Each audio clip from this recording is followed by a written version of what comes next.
Football season's almost in. We're here with the head football coach of the Highland Springers, Loren Johnson. It's your favorite time of year, right, Coach? August and football. Good work today with Kings Fork, right? Absolutely good work. They have a great defense, and then they played extremely well, right? And defensive battle all the way to the very, very end. So I'm excited about what we can do to get better, right? So we can go back and watch the film and move from there. I just mentioned to Coach Joffrin, I'm not sure anybody's going to be able to say with confidence they can run for 100 yards in either one of your defensive fronts. That being said, I know you both as coaches, you'll evaluate the film. There's going to be more things that you're unhappy about than happy about. But what do you and your staff, you're doing this a long time, been a lot of region championships, state championships.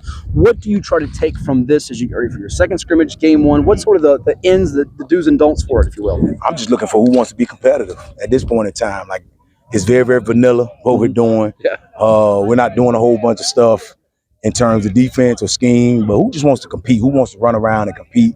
The only thing I can kind of make it parallel to is what they do when two teams get together in the NFL. You know what I'm coming from? And then they scrimmage at the end of it and just kind of, do whatever they want to do and keep it very vanilla and simple. And that's all we wanted to do right now. Just find out who's going to get off the ball, who's going to run to the ball, who's going to play great coverage. You know what I'm saying? We do those type of things and move from there. And nobody remembers an NFL preseason score or a high school preseason scrimmage when we get to December or playoff time.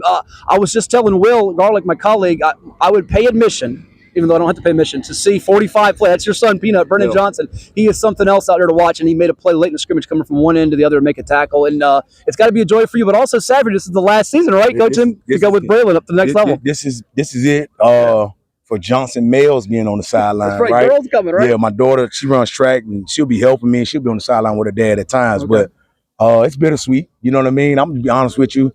It's something that I've talked about for a long period of time, something that I've enjoyed from the time they were 5 or 6. They've been on the sideline, and it's gonna be hard. You know what I mean? Whenever it ends, at what point in time in the season to kind of walk off the field without them there anymore.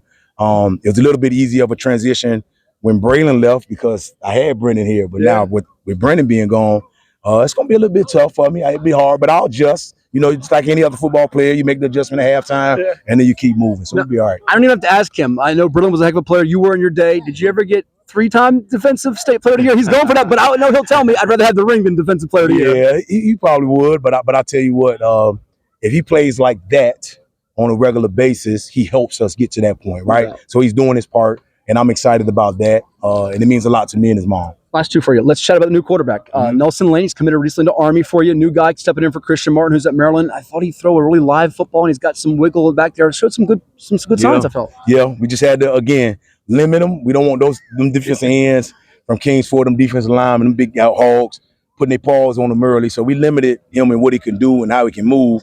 But I'm excited to watch him play as well. I'm just as excited as everybody else, to be honest with you. Lastly, what will dictate how good the 2024 Highland Springers will be? I know you graduated a lot of seniors, but there's still that hunger and an expectation to get back to where you were last December and finish it. I think you said it. Hunger, right? How hungry do you want to be to do it yourself, not live off somebody else's, results or, you know what I mean, of what they've done. We just want to make sure we're playing the best we can and not compare ourselves to anybody.